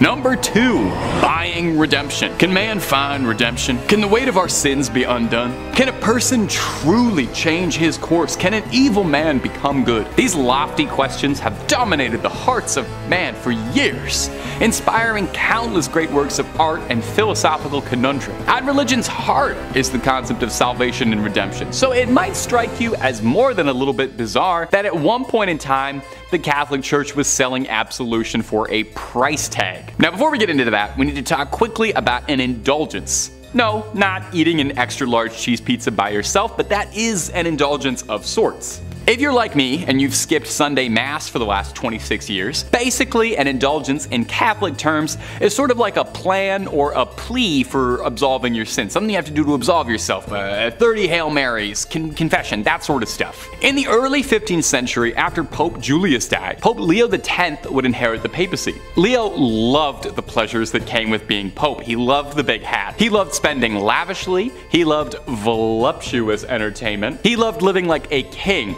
not a pope. It took him 8 years to completely drain the Vatican's treasury, which other popes weren't really doing. So when St. Peter's Basilica was in the process of being rebuilt, they were plain out of money and needed a fundraiser. But instead of selling Girl Guide cookies door to door, Leo announced that anyone who contributed money to the church would be granted an indulgence. Now, an indulgence was supposed to be a path laid out by a church for your betterment, but it was hawked as if you were buying a sin redemption ticket, like a get out of hell free card. Dominican friar John Testel was named the Grand Commissioner of Indulgences in Germany. Overseeing indulgences was his only job. That's the only thing this guy did to give you a sense of how many people were doing this. He sold absolution for future sins you were planning to commit later. Pay a small fee, and if you kill a guy next week, totally fine. God says it's okay. Now, this probably worked pretty decent if you had a bit of coin, but if you were an average person, a serf like me, perhaps, you did your best to prepare for an eternity in hell. Salvation was just another pleasure the rich had, and hell is where us poors go. Unsurprisingly, someone got very upset about this new stance from the church. He was pretty upset about this. His name was Martin Luther, and he passive-aggressively left a note on some doors like an upset roommate, and I can't remember if anything ever came out of that, if anything ever happened to him in history. It's lost to time. It's probably unimportant. Number 1, the plot of Assassin's Creed 2 was real. If you've garnered anything from this video, I sincerely hope it's that the Pope oftentimes does not follow the rules. Yes, the guy interprets the will of God, and he's got a direct phone line to him directly, but that doesn't mean he has to follow every single one of his rules. We've already discussed some truly wild sins, horse mating, chestnut parties, spending money, but let's top it all off with the biggest one, a full-blown assassination conspiracy revolving around a pope ordering a hitman. And you just sit on that for a second. In the 1470s, Pope Sixtus IV hatched a scheme to rid Florence of the Medicis, who was the most influential family in the country at the time, with such power that they rivaled the church. The Medicis had served as the bankers for the papacy for generations, and as such were absurdly wealthy. Pope Sixtus kickstarted this conflict when he swapped the Medicis as the papal bankers to the Pazzi family. Oh, no. The Medicis didn't want to fund the Pope's claim of the town of Imola, which the Medicis wanted to claim for themselves to lord over. So, something had to be done about these meddling Medicis. Pope Sixtus contracted 2 assassins to carry out the plot against Lorenzo and Giuliano de' Medici during Easter Mass on a Sunday, which just feels unbelievably disrespectful to me. If you're the Pope, I mean, ordering an assassin against anybody, morally gray, but doing it on Easter Mass? You're not even allowed to talk in church, but you can orchestrate a political assassin? I don't know. Now, if you're sitting listening to this and you're kind of wondering why some of this sounds vaguely familiar and you don't know why you recognize these names, it's because you might recognize this plotline in between jumping into bales of hay as being a major force in Assassin's Creed 2, where protagonist Ezio Auditore da Firenze ends up helping out Lorenzo Medici a great deal. Yes! The games were really inspired by true history, save for a few extendo blades and boss fights against the Pope. Rodrigo Borgia, as far as we know, never got into a fistfight with any assassins and wasn't killed by Cesare, but I digress. If you remember from Assassin's Creed 2, Giuliano was fatally slain, but Lorenzo survived and rallied support of Florence in a war against the church. Ezio picked off conspirators, and then sailed to Naples to meet King Ferdinand to discuss a peaceful solution to the bubbling war. So in the end, the plot failed drastically because all it really did was make people think that Lorenzo Medici was the coolest guy around and brought intense shame to Pope Sixtus, and it inspired one of the best games Ubisoft ever made. Number 5 on this list is Hallstatt Karner. Hallstatt Karner is one weird church, man, let me tell you. I'm all about unique and cool decorations, but human body parts? Kind of where I draw the line, guys. Discovery.com says, many bone churches and ossuaries are decorated with femurs and pelvises, but at Hallstatt Karner, the skulls themselves are decorated. More than 600 of the skulls on display in this Beinhaus, also known as Bone House in English, bear their former owners' names, professions, and the date of their death. Many are also adorned with decorative garlands and flowers. But perhaps what makes this bone church stand out the most is the fact that the most recent remains to be interred here belong to a woman who passed away in 1983 after having requested the Beinhaus as her final resting place. What's more, she might not be the last because the church is still open to receiving similar requests. So yeah, the dark secret here is that there is literal bones still being added. 1983 is really not that long ago when you think about it, and like the article suggests, that's probably not the last person to have been thrown into this array of skeletons. I guess it isn't, but it feels like this should be illegal or something. At the very least, it's just super weird. Like, why is a bunch of dead bodies and bones and stuff bringing anyone closer to God? Isn't the whole point of church to connect with your spiritual side? Not get grossed out by a bunch of dead people who you might have even known at one point. The church is located in Austria and has got to be one of the scariest churches in that country for sure. Unless you want your bones to be added to some religious display, I would stay away from this place. Number 4 on this list is the St. Louis Cathedral, a beautiful church like many on this list, which is riddled with spirits. List first says, like the city it serves, the St. Louis Cathedral in New Orleans is a font of strange myths and legends. Originally built by the city's French rulers, the modern cathedral wasn't completed until the 1850s. According to lore, the ghosts of the old structure came along for the ride. One of the cathedral's better known ghosts, Père Dagobert, was an 18th century priest. Dagobert was renowned for his kindness, especially his willingness to treat the poor and terminally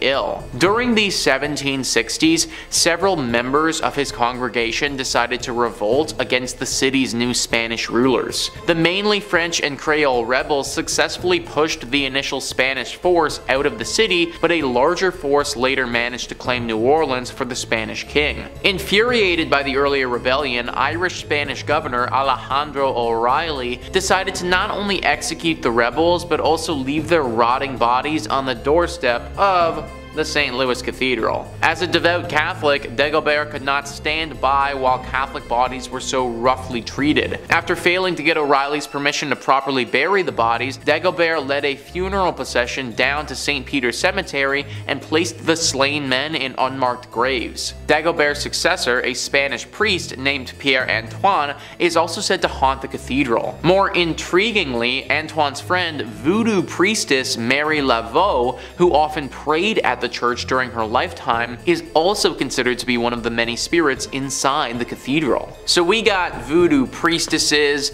unmarked haunted graves, multiple spirits of bodies that were buried improperly. This church is just one big mess. Many people think that there are also a bunch of other secrets that this place has that we don't know about. Like this was a spot for a secret society hundreds of years ago who performed some very questionable rituals, and that's why this place is as haunted as it is. Whatever really happened here, we know it was dark and we know that it left its mark. Number 3 on this list is God's Banker.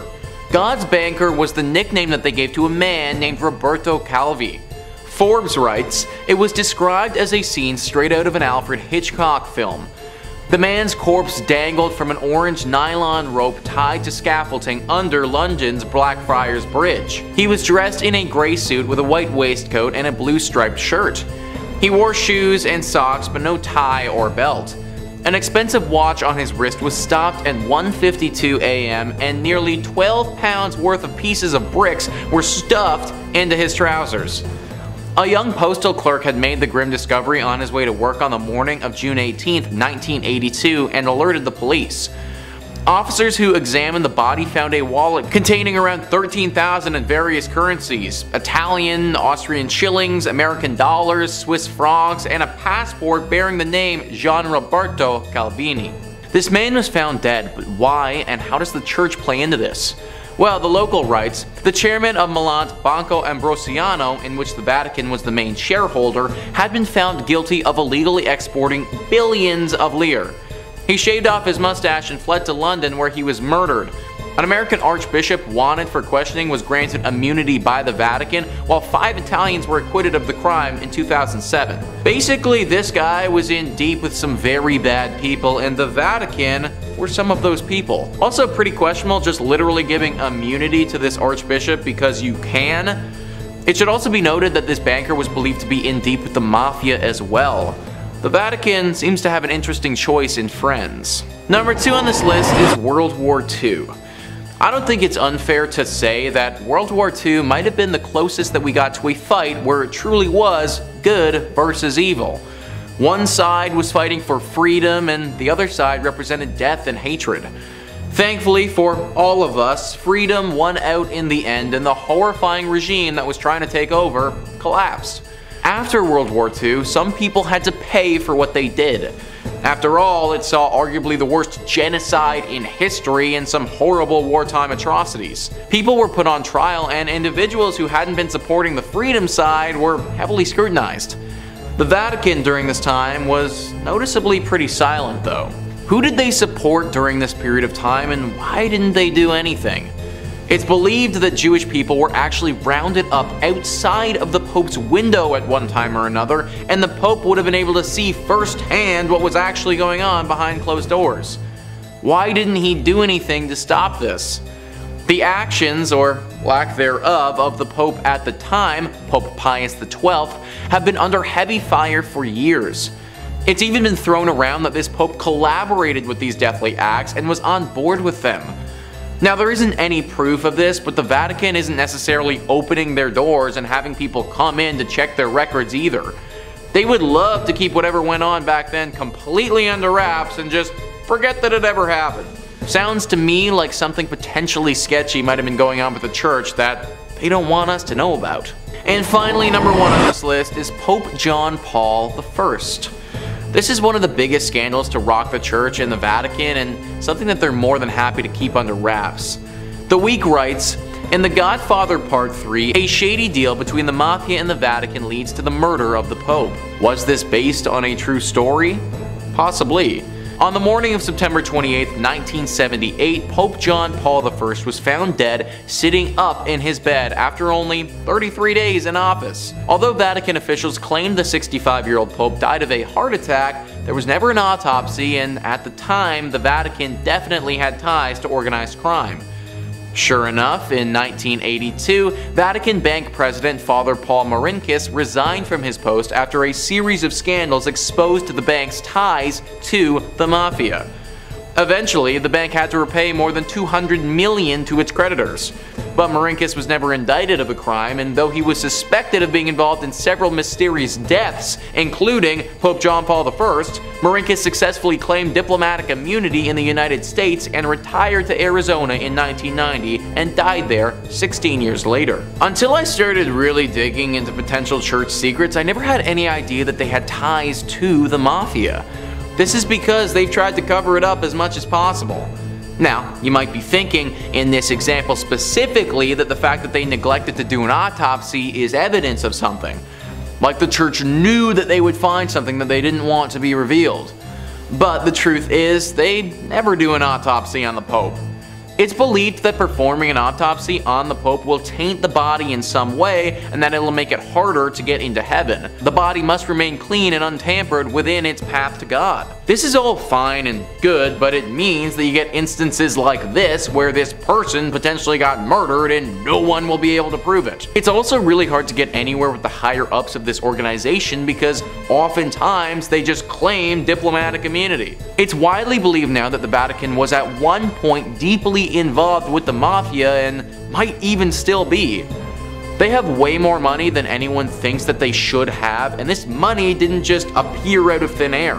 It's possible that their ties with the mafia in this case even caused a murder. In 5th place, we have diary proof of an SA scandal. Alrighty, can I get a show of hands? What's the first thing you think of when I say priest and scandal in the same sentence? Do those two words have the initials SA? I had a feeling. So those are words that this platform doesn't really like, so pardon me while I try to dodge them, and I apologize in advance for how comical I'm about to sound. This affair kicks off on June 22nd of 2023 when the Society of Jesus of Bolivia acknowledged that it had received from the Vatican a copy of the diary belonging to the late Alfonso Pedrejas, who was a priest accused of taking advantage of dozens of minors. He died of cancer in 2009, so he never faced repercussions for his actions in his lifetime. Primarily known as Father Pica, he was placed in boarding schools for impoverished youth, primarily in Cochabamba in the 1970s. So the diary was turned over to the prosecutors in that same city for that reason, and it was discovered that the late priest kept detailed accounts of the underage horrors he committed in Bolivia. So at one point, according to his diary, he told a colleague about the crimes, only to be advised not to mention it in future confessions. Yeah, the good old ignore it and it'll go away approach. The priest's nephew, Fernando Pedrejas, discovered a printout of the diary in an attic and turned it over to a major newspaper. And in its pages, the priest wrote lines such as, "I hurt so many people, too many." The newspaper publishing excerpts from the diary prompted an outcry in Bolivia and an official Vatican response. Go figure. Pope Francis promised to ensure the full cooperation of the church to work alongside the government as it investigates the allegations. He also expressed sorrow over the ongoing revelations in the Catholic Church, calling them deplorable. Yeah,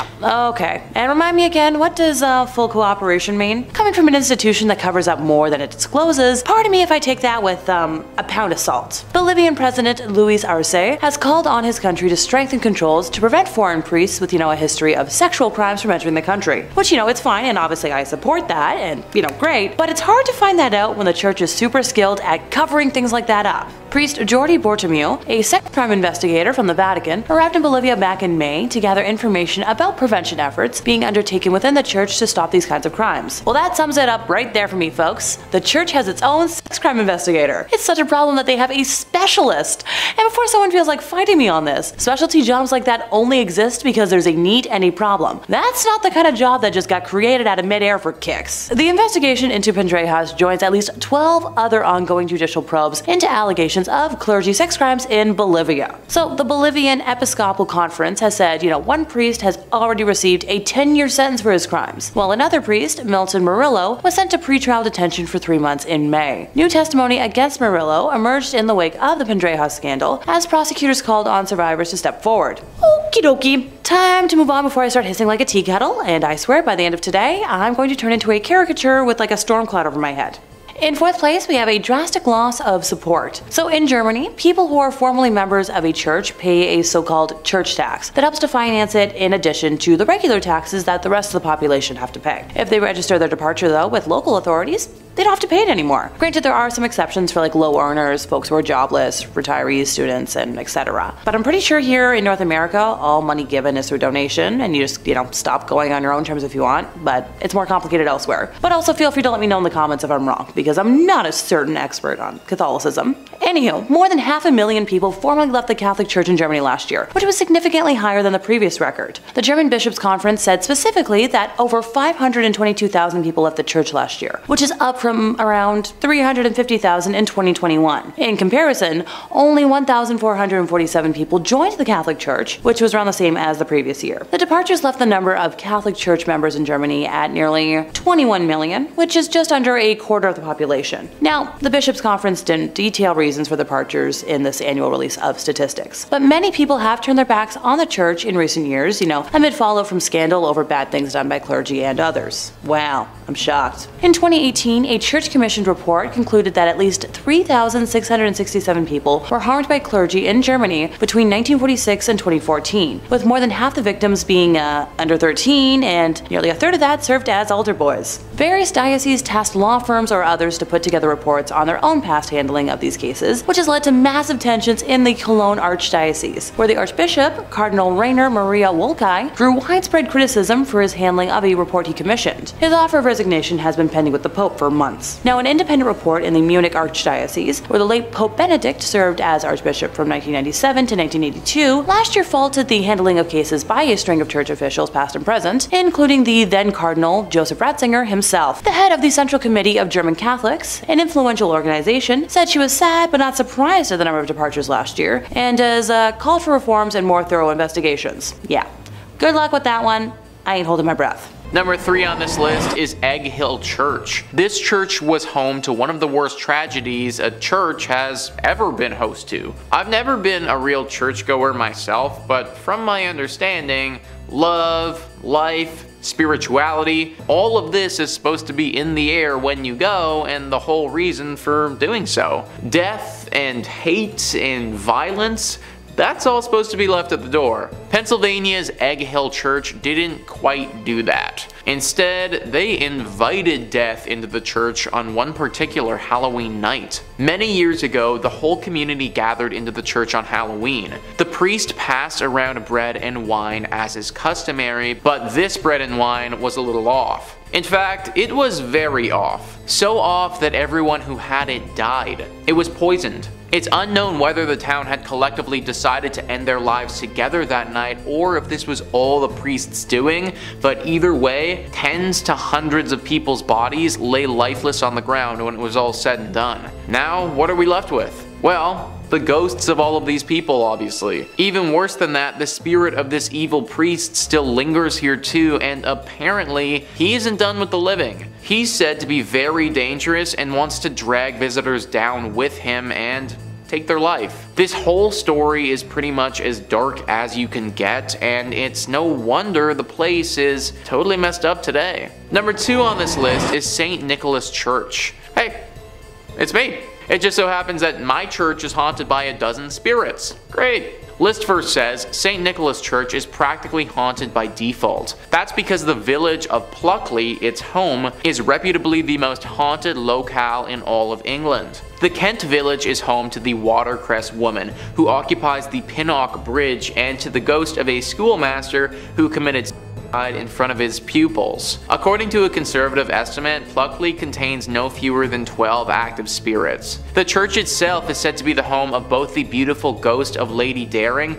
and the Lady in Red, a ghost who searches the adjacent churchyard for her lost baby. The ghost of a former miller who worked in the area is also said to haunt the churchyard in search of a long-lost love. Also, the ghost of a monk at nearby Greystone's house is also said to be seen during the night. Finally, visitors to St. Nicholas have reported seeing lights in the church's windows when no one was inside. So we have another church with just a plethora of horrible things. Someone taking their own life, a missing a man who has lost his loved one. My question is, why did all of this happen at this one church? Like, what really caused all of this to transpire in the first place? Are we just supposed to believe that it's all coincidence, or is there actually something more afoot here? I think that's the real secret, and sadly, I don't know if we're ever going to be able to find the true answer. And finally, number 1 on this list is St. Andres on the Red. Just that name alone, on the Red. Like, of course this place had to have some dark secrets. List first says St. Andrews on the Red, completed in 1849,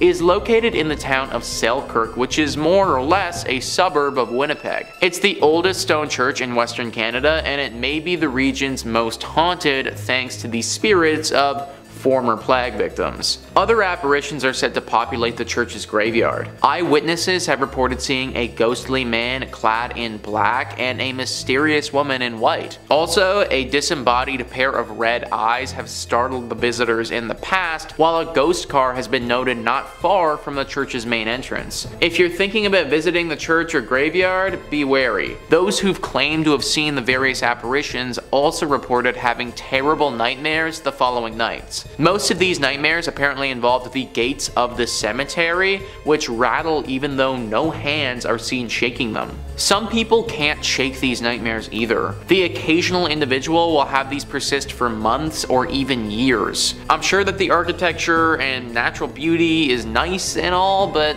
I'm not trying to risk nightmares for a year to see it. I do wonder what happened to those gates though. Is it some weird thing with the wind that's causing it, or is it what people suggest, some type of ghostly intervention? I tend to think some sort of spirit has to be involved, considering the thing with the nightmares happens as well, but you gotta wonder who. Sometimes I really do think that being a paranormal investigator would be awesome, because you could get to the bottom of these things, but then again, that's a pretty unforgiving profession. Number 5. Oliver Plunkett's head. Now, in the other 2 videos, we talked about the head of St. Catherine of Siena, and we also talked about St. John the Baptist and how many heads he may or may not have had scattered across the world, and I'm not one to break tradition, so I thought for part 3 I would include a third holy, saintly severed head, this time belonging to Oliver Plunkett. A notable difference between the 2 other severed heads is that this one is probably the most disgusting one we've included on these lists. I know these are all holy relics,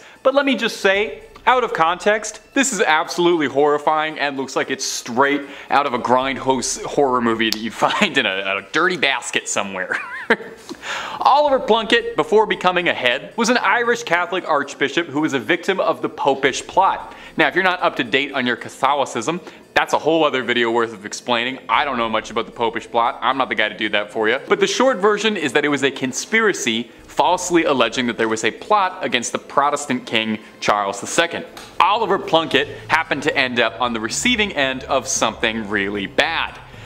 Namely, he was executed, which is pretty bad. But they really went out of their way to destroy Oliver Plunkett, his public image, his body. They called his praising of the Roman Catholic Church high treason, and his punishment was a slow and arduous death. He was hung, drawn, and finally quartered. And just in case there were any odds of him pulling through on a miraculous recovery, as a final effort, they yeeted his head into a fire, where it was rescued by a friend of Plunkett. I'd like to think I would do that for my friends. Well, after being recovered, the head was rescued and stored hidden away in a nunnery, eventually brought to Ireland in 1995, where he's now kept on display in the National Shrine to the Saint. He was canonized for his troubles, and he is the first new Irish saint in about 700 years. It's high time for some new blood, I think. So, you can go, you can pay your respects to him, and maybe offer him some skin cream, because that skin's looking a little dry. And if you're looking for more creepy videos on weird relics or all sorts of strange things, Top 5 Scary has all of that and then some.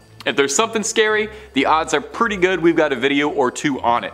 And if you haven't already, subscribe, hit that bell for more videos every single day. But do that at the end of this video, okay? We got way more weird Catholic relics coming up for you. Number 4, St. Teresa's hand. Now, if you've watched our other videos on this subject, then no doubt you're already very familiar with the practice of making remnants of saints into relics. Now, something that's directly from a saint is called a first-class relic. That means it's something that came off of their body, you know?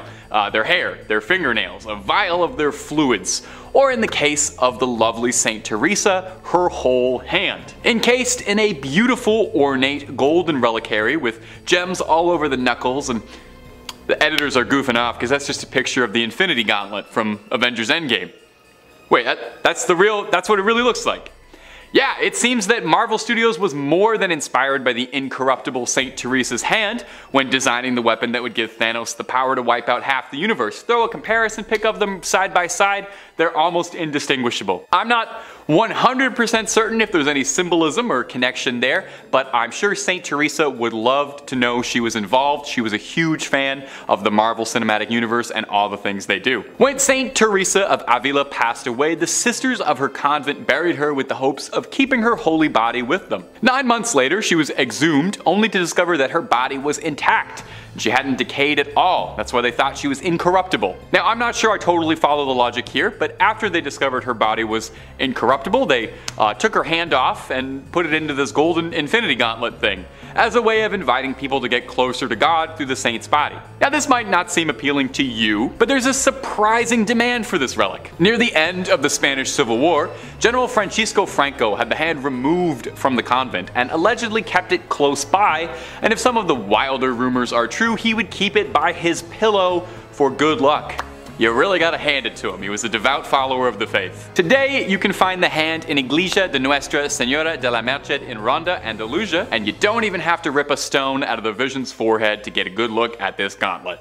In third place, we have the Vatican Bank, so formerly known as the Institute for the Works of Religion, the Institute, or the IOR for short. It was founded in June of 1942 by papal decree of Pope Pius XII. So anyone want to guess when they presented their first public operations report? Come on, give it a try. Nope, not anywhere in the 1900s. 2013. Yep, that's what I said. 70 years later, they produced their first annual report. You know, the thing that's supposed to be held every year. Previous to all this, all internal ledgers were destroyed every 10 years in accordance with their policy. So the IOR's role is to safeguard and administer property intended for works of religion or charity. And the bank accepts deposits only from top church officials and entities, and is run by a president, but overseen by 5 cardinals who report directly to the Vatican and the Vatican Secretary of State. So they only report to themselves. For reference, all banks that operate here in Canada have to report to the Minister of Finance. Just saying. Former bank president Ettore Tedeschi and the Vatican Bank have been investigated on 2 separate occasions for money laundering. In March of 2012, JP Morgan Chase closed a Vatican account in Milan after the IOR was unable to respond to questionable money transfers. In 2010, Italian authorities seized $30 million from a Vatican account at Italy's Credito Artigiano Spa, following allegations that the IOR violated anti-money laundering laws. Now, everybody denied wrongdoing, and no charges were ever filed. The money was released after the IOR promised to pass measures to come into full compliance with international standards on money laundering and terrorism financing. In September 2019, German Cardinal Reinhard Marx, who was in charge of the Vatican's Economic Council, confirmed that Pope Francis had instructed him to reduce costs in an effort to eliminate a deficit that is estimated to be around 70 million euros. Don't get excited though, that's not a concrete number from them because, you know,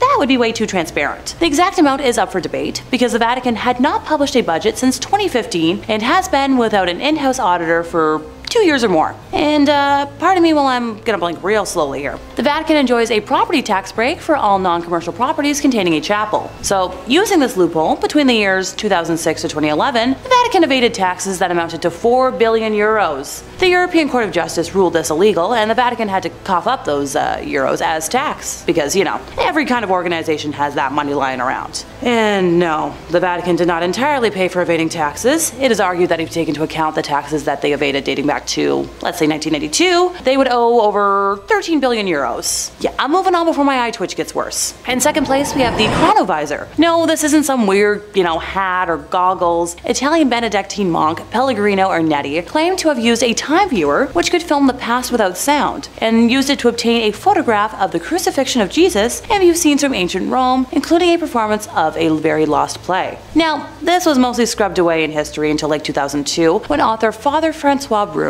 swore in his book, Le Nouveau Mystère du Vatican, that the chronovisor not only exists, but he learned about it in the early 1960s. A day after he met scientist priest Father Pellegrino for the first time, the two were sailing along the Grand Canal of Venice, discussing biblical interpretations, when the father explained that theories and interpretations were unnecessary when one could see the truth for himself. So he explained to our lovely author how the chronovisor functioned, allowing the viewer to both see and hear events of the past and future. And hey, if you don't believe my word, his full account is in that book I mentioned earlier. So with a little digging, researchers will find first mentions of the chronovisor in a 1972 article published in the Italian magazine La Domenica del Corriere, entitled "A Machine That Photographs the Past Has Finally Been Invented." Belongs to the Vatican, and this chronovisor time machine is heralded as one of the papacy's best kept secrets. It's said to be replete with 3 precious alloys, cathodes, dials, levers, and has the ability to display myriad historic events in biblical and Roman history. So apparently, since it acts as some sort of television, it can verify all of this. Now, this time machine is claimed to have been invented in the 1950s by a dedicated and secret team of Italian scientists, including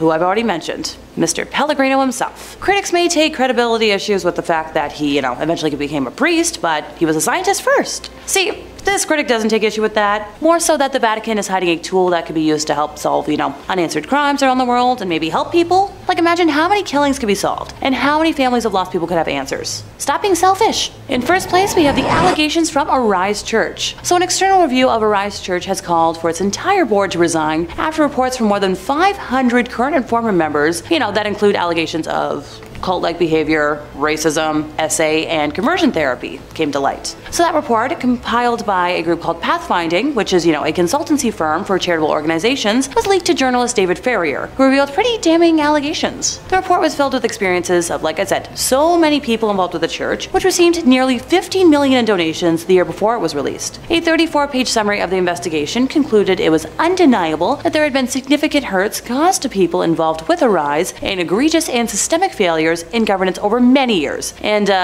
called for the board members to get the heck out. Arise Church senior pastor John Cameron did resign from his role following all these allegations, and Brent Cameron, pastor and brother of John, also resigned from his position around the same time. In a statement on its website, Arise said it was committed to safely share the stories of those who had participated and the report had been illegally obtained. Sure, whatever you say. The Pathfinding report recommended a full independent review of the church's finances, including, how donations tagged for certain purposes are used in reality, and a review of policies around expenditure limits for senior leadership. It also recommended disallowing tithing by younglings, and for those who are unaware, it means giving a percentage of your earnings. There was pressure to donate money, and some felt pretty uncomfortable about comments made about their donations.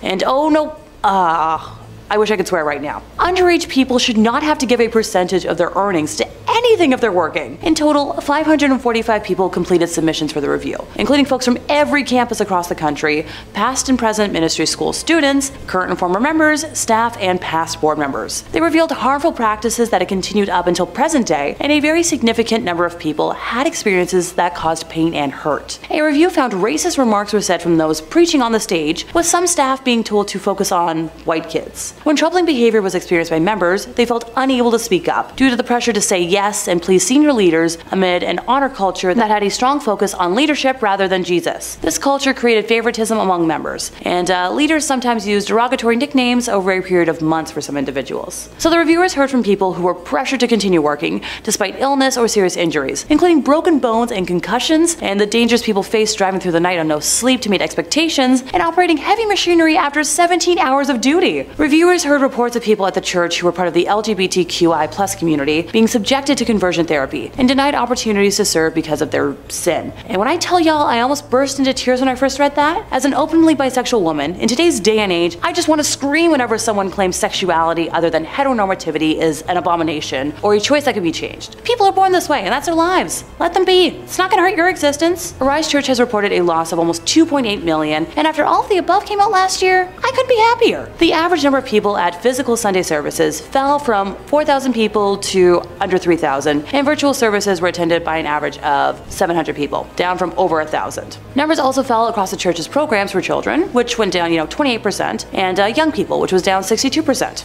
Good riddance.